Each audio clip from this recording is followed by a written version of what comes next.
welcome to Forum in Focus. I'm Dana Hare and I'm here at the Q2 Broadband Forum meeting in Denver, Colorado. I'm actually with George Dobrowski, co-chair of the SIMR working group, and today we're talking about virtualization.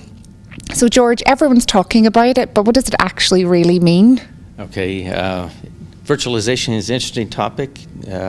As a little background, telecom networks have been evolving for many, many years, for decades. Yeah. And they evolved to take advantage of new technologies, new techniques to be able to improve networking. Virtualization has come out of the computer industry and allows more flexibility with computer software and location of software.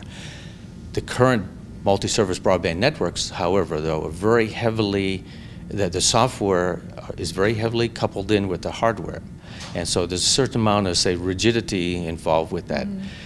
By applying the virtualization technique to the telecom network, which is, by the way, also heavily computer and software driven, it now gives us a degree of flexibility that allows us to decouple the software and functions and tasks that you need for controlling communications, decouple that from specific hardware.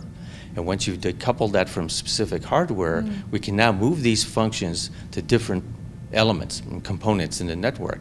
And it gives us greater flexibility and allows us to also better optimize the network for even further evolution and improved performance and new service capabilities. Okay, that's actually really interesting. So what does that mean then for the service provider and also the end user?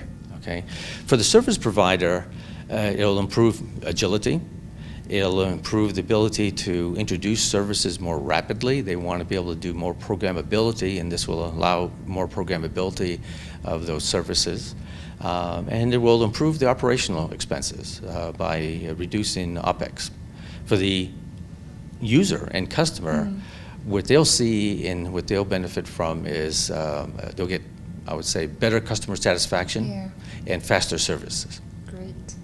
And so obviously, why is the Broadband Forum actually addressing this? Why is now the time? Okay, yeah, good question. And the techniques of virtualization as well as software-defined networks, SDN, really have a huge impact on the specifications that the Broadband Forum develops.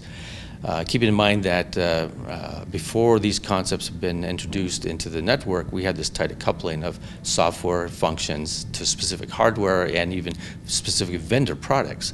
Now, when you can decouple some of these things, you change the requirements on the hardware, you change the requirements on the software that controls the communication networks. And as a result, we have to make significant changes to the technical specifications that we've developed for the multi-service broadband network.